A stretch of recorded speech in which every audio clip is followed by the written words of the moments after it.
Joining us now from the White House. So, Weijia, the president, of course, announced this blockade after the peace talks failed. What went wrong there, and what are we hearing from the White House about this blockade? Well, CBS News has learned there were a variety of things that went wrong, Adriana. Chief among them, as the president said, Iran refused to give up its nuclear ambitions. And he has always said from the start that that was the main goal of attacking Iran in the first place. But according to our reporting, Iran would not agree to fully stop enriching uranium, which, of course, is a key material required to build a bomb, did not want to work with the U.S. to remove the about 1,000 pounds that remain there, despite the U.S. bombing key facilities over the summer. And so they wouldn't also agree to destroy all of their nuclear facilities. So those were big sticking points. In addition to that, there were questions about whether they'd be willing to cut complete ties with proxies like Hamas and Hezbollah. So there were several different reasons why these talks ultimately failed. In terms of the blockade, what we don't know is exactly how this is going to work.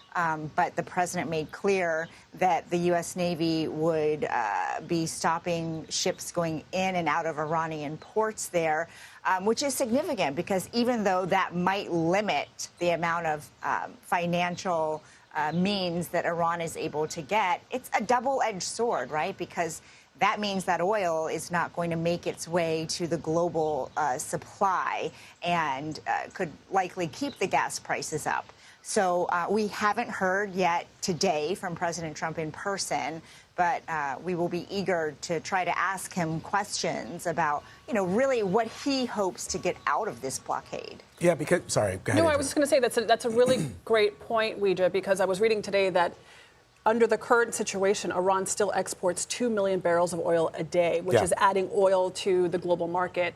And the blockade stopping that oil from entering the market is just going to push up prices even further. For everybody, right? Around the world. And Weijia, you mentioned that you're waiting to hear from the president later today. I mean, he's almost sort of been flippant about how he's described these negotiations. He's at this UFC match over the weekend.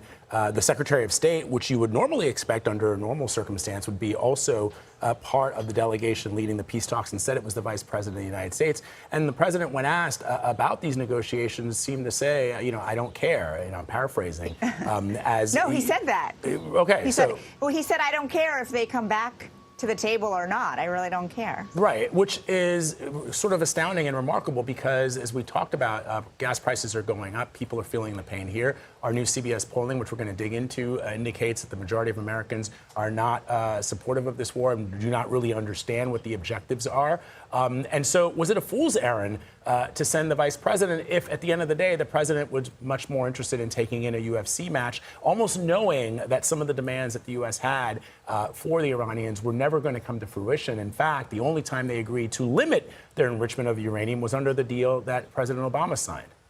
Right.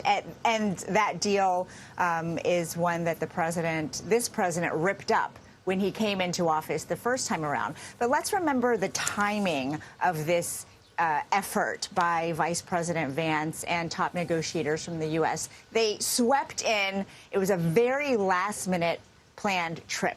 Why? Because there was a threat on the table from President Trump to take out an entire civilization. Remember, he was about to bomb power plants and bridges. He said he was going to take everything out.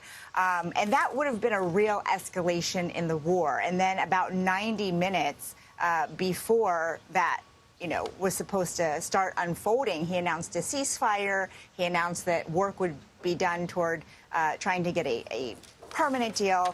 And then quickly after that, he announced JD Vance was going to go and try to complete this mission. And so I think the president needed to show something to explain, why this deadline was cut off, Vlad and Adriana. But, I think you're absolutely right in that the U.S. was very clear-eyed about Iran's red lines. So they had to have known that this was not going to be a complete success. But I will say sources here were confident that at least they could make some sort of progress with regard to the Strait of Hormuz. And again, we are here today with a new threat that the president is making. All right, Weijia Jiang for us at the White House. Weijia, my friend, thank you.